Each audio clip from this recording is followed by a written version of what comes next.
Bismillahirrahmanirrahim. PQRS ialah sebuah rombus garis lurus PR berserenjang dengan garis lurus X tambah Y sama dengan 4. Garis lurus SQ dan PR bersilang pada titik T. Cari, dia minta kita cari tiga benda ni. Tapi sebelum tu kita fahamkan dulu maklumat yang dibagi tentang gambar rajah. Okey, PQRS ialah sebuah rombus. Okeylah, bila sebut rombus kita tahu sisi sini sama panjang dengan sisi sini, sama panjang dengan sisi sini, sama panjang dengan sisi sini. Maknanya kata semua sisi dia sama panjang. Tapi sudut dekat dalam dia berbeza-beza lah. Itu rombus. Okey.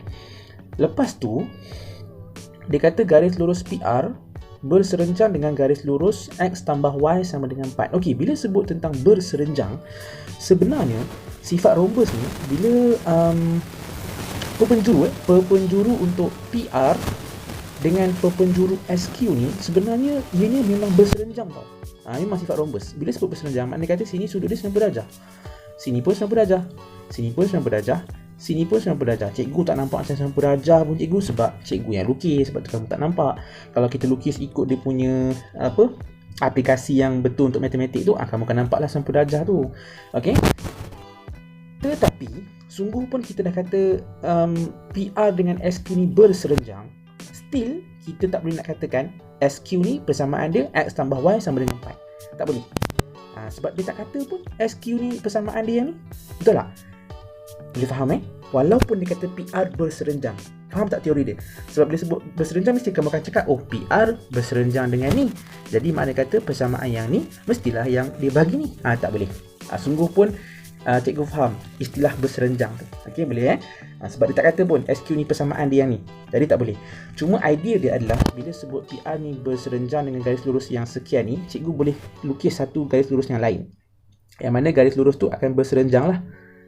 Dia macam ni. Cikgu boleh lukis macam tu.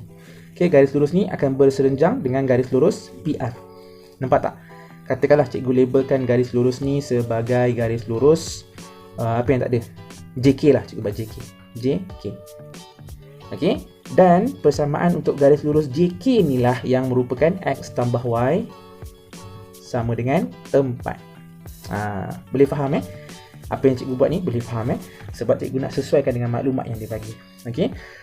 Tapi kalau cikgu lukis macam ni, maksud dia apa? Maksud dia garis lurus JK ni sebenarnya adalah selari dengan garis lurus SQ. Selari lah, sebab SQ ni pun berserenjang juga dengan PR. Betul tak? Okey, JK ni berserenjang juga dengan PR. Boleh faham tak apalah, yang selari tu benda lain. Okey.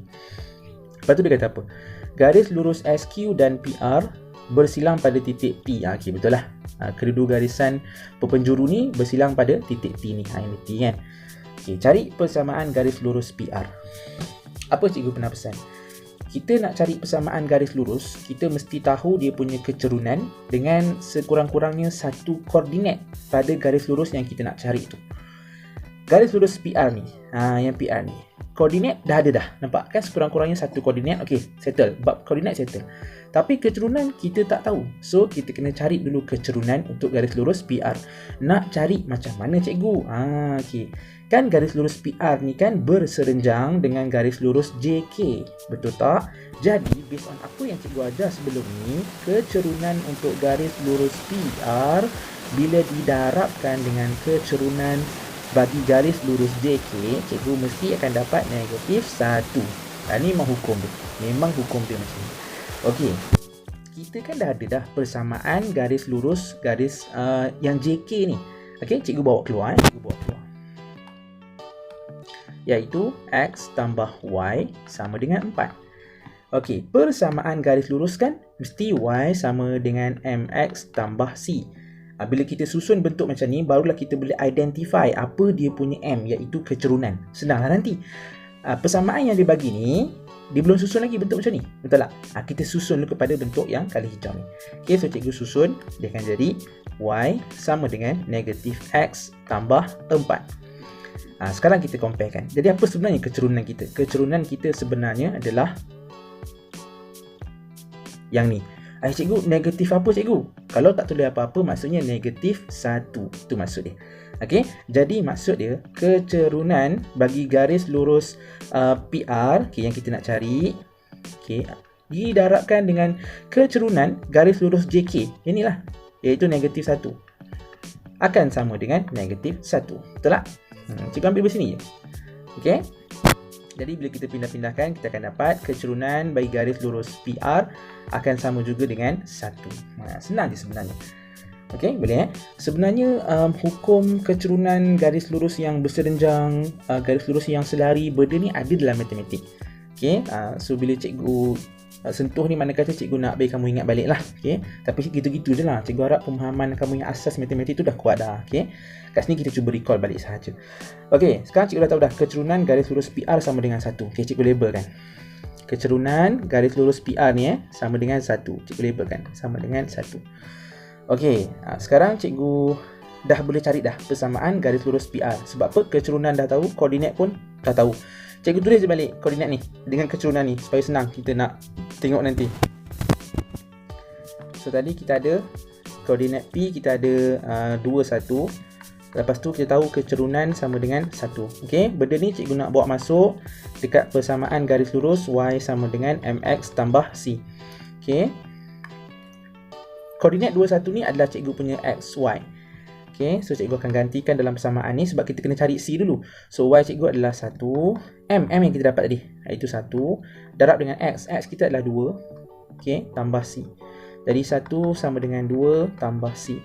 Jadi C samalah juga dengan negatif 1. Okay, sekarang dah dapat C, cikgu boleh lengkapkan terus persamaan garis lurus PR iaitu Y sama dengan MX. M adalah 1, X tambah C, C negatif 1, so tolak 1. Okay, cantikkan elok-elok dengan jadi Y sama dengan X tolak 1. Ini kita punya persamaan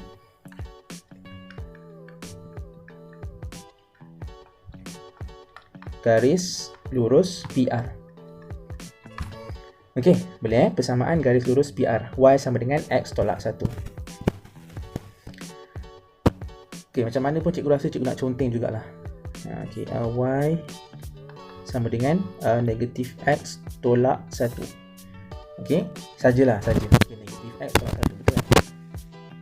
Negatif X pula. Y sama dengan X tolak 1. Astaga.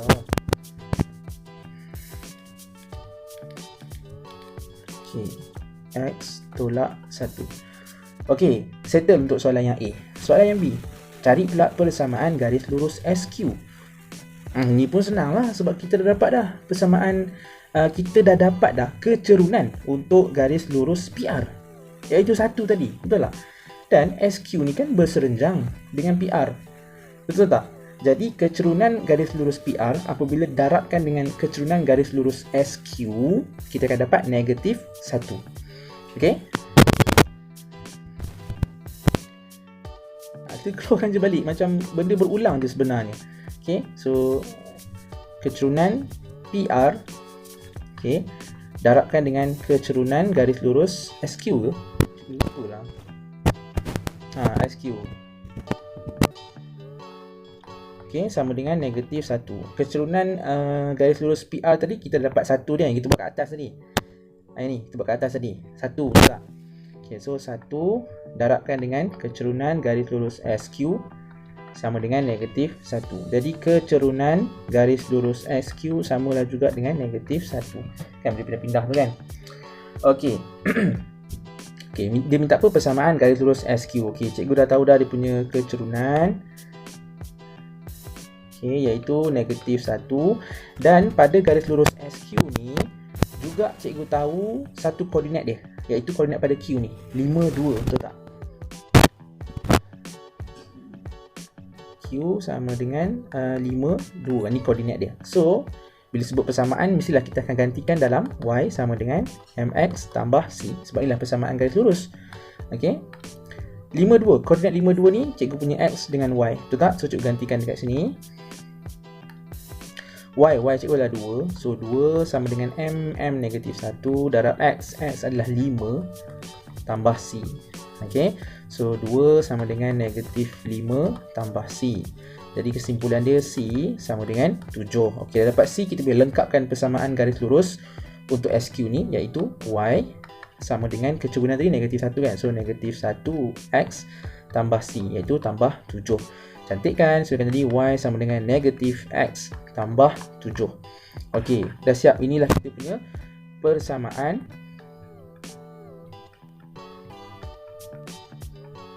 garis lurus SQ. Okey, dah settle ke? Belum settle lagi. Masih ada satu soalan lagi, yang C tu pula. Yang C ni diminta kita cari koordinat titik-titik T, R dan S. Okey. Cikgu nak cari dulu koordinat titik T ni. Okey, macam mana? Kan cikgu dah dapat persamaan garis lurus PR, betul tak? Cikgu dah dapat dah persamaan garis lurus PR, dan cikgu juga dah dapatkan persamaan garis lurus SQ. Kan T ni kan titik persilangan antara SQ dengan PR. Jadi cikgu hanya perlu gunakan persamaan serentak untuk dapatkan koordinat titik persilangan ni. Boleh faham Jadi kesimpulannya, kalau titik persilangan tu nak cari, kita akan gunakan persamaan serentak. Boleh Okey. So sekarang ni cikgu tinggal tulis balik persamaan garis lurus PR. Okey, persamaan garis lurus PR yang ini. Copy, paste. Okey, cikgu tukar color jap. Okey. Lepas tu persamaan garis lurus SQ.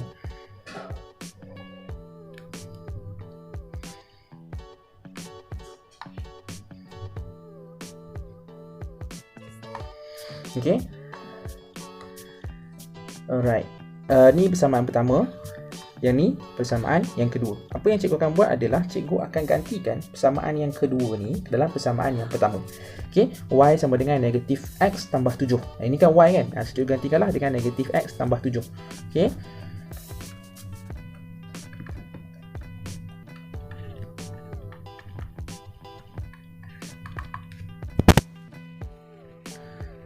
Negatif x tambah 7 sama dengan x tolak 1. Okey, x ni pindah sini, dia akan jadi negatif 2x. Okey, 7 pindah sana, dia akan tolak, so tolak 8. So x sama dengan 4. Okey, sekarang ni kita dah dapat dah dia punya nilai x. Koordinat mesti ada x, mesti ada y. So sekarang ni cikgu gantikan pula. Panjang soalan ni. Gantikan x sama dengan 4 ni ke dalam persamaan 2. Okey, mana persamaan 2 kita yang ni? Y sama dengan negatif x tambah 7. So dia akan jadi y sama dengan negatif x. X kita adalah 4. Okey, tambah 7. Jadi y sama dengan 3. Betul? Okey, jadi maksud dia apa benda x 4, y 3 ni? Maksud dia guna pen lain. Koordinat T adalah 4, 3. Okay, cikgu, kenapa koordinat T? Kenapa tak koordinat R apa semua? Sebab awak semua kena faham. Kita guna persamaan serentak. Okay, kita guna persamaan serentak untuk dapatkan koordinat titik persilangan antara PR dengan SQ ni. Boleh faham PR dengan SQ ni. Mana titik persilangan dia ni? Iaitu yang T. Nampak? So, X dengan Y tadi mewakili koordinat titik T. Okey. Seterusnya, diminta kita cari pula koordinat titik R. Okey, yang ni senang sebab kita boleh guna rumus titik tengah. Okey, sebab apa? Rhombus ni sifat dia perpenjuru ni, perpenjuru ni dia akan membahagikan kedua-dua bahagian ni sama besar. Ada macam tu. Okey, lepas tu bahagian yang sini pula sama besar dengan bahagian sini. Ada mesti macam tu. Boleh faham jadi cikgu just tinggal guna rumus titik tengah je lah. Okey, tapi ni pun serabut ni. Cikgu harap kamu boleh terima lakaran yang cikgu buat ni Okey, tak apa. Cikgu keluarkan balik garis lurus yang PTR ni. Supaya tak serabut sangat. Cikgu keluarkan balik PTR. Cikgu lukis balik. Okey. Garis lurus PTR. Ini P cikgu. Ini T cikgu. Okay, ini T, ini R. Okay, P tadi 21, betul tak? T tadi yang kita baru dapat, yang ni 43. Okay, R yang kita nak carilah. So, sini akan jadi X, Y. Okay, cikgu nak confirmkan, betul ke P ni koordinat 221? Takut cikgu tersalah. Jauh nak scroll. Okay, P dia 21. Okay, macam cikgu kata lah, perpenjuru ni akan membahagikan dua sisi ni kepada dua bahagian yang sama besar. Okay, so cikgu boleh guna rumus titik tengah lah. Cikgu kenapa nak guna rumus titik tengah sedangkan titik tengah yang T ni kita dah tahu dah. Tak apa, buat je. Kamu akan nampak nanti kenapa. Okey. Apa rumus titik tengah? X1. Sekejap tu guna pen lain. Okey. X1 tambah X2 bahagi 2, koma, Y1 tambah Y2 bahagi 2. Okey. Anggaplah ni sebagai X1 dan Y1 cikgu. Okey, yang ni akan jadi X2 Y2 cikgu. Okey, motif kita sekarang seolah-olah kita nak mencari yang titik tengah ni lah, walaupun sebenarnya kita dah tahu dah. Okey, kita buat je. Okey. So X1 cikgu adalah yang X tu lah. Okey, X tambah dengan X2. X2 cikgu adalah yang 2 ni. Okey, bahagi 2, koma, Y1 cikgu yang ni. Tak tahu kan? So Y1 tambah dengan Y2. Y2 yang ni iaitu 1 per 2. Tutup kurungan sama dengan 4, 3. Kenapa macam ni cikgu? Sebab kena ingat balik. Kita guna formula titik tengah ni untuk cari koordinat T ni lah. Tapi T kan dah tahu dah. Sebab tu cikgu samakan dengan 4, 3. Nampak tak? Okay. So lepas tu, apa yang cikgu buat adalah, ini kan mewakili X, ini mewakili Y. Betul tak? Yang ni X, yang ni Y. So kita padankan saja. Maksud dia macam ni. X tambah 2 per 2 sama dengan 4. Okay. So kita selesaikan. X tambah 2 sama dengan 8. Jadi X sama dengan 6. Okay. Kita buat yang belah sini pula. Y tambah 1 per 2 sama dengan 3. Okay. Y tambah 1 sama dengan 6. Jadi Y sama dengan 5. Boleh? So kita dapat X6, Y5. Okay, apa benda yang X6, Y5 ni? Apa benda yang XY ni? Cuba tengok balik apa yang kita lakar tadi. Ini X, ini Y. Dah dapat dah koordinat R. Jadi maksud dia, koordinat R adalah pada 6, 5. Boleh? Okey, last sekali dia minta apa? Last sekali dia minta koordinat S. Okey. Untuk koordinat S ni, kamu gunakanlah kaedah yang sama, berpandukan garis lurus STQ. Okay, tadi kita buat PTR kan. Kali ni nak cari koordinat S mesti berpandukan garis lurus STQ. Sama juga kamu gunakan rumus titik tengah. Ini cikgu tak nak tunjuk sebab sama je macam yang PTR tadi. Sama je. Cuba kamu buat dan kongsikan jawapan kamu dengan cikgu. Okay, so cikgu akan semak lah betul ataupun tidak. Boleh? InsyaAllah.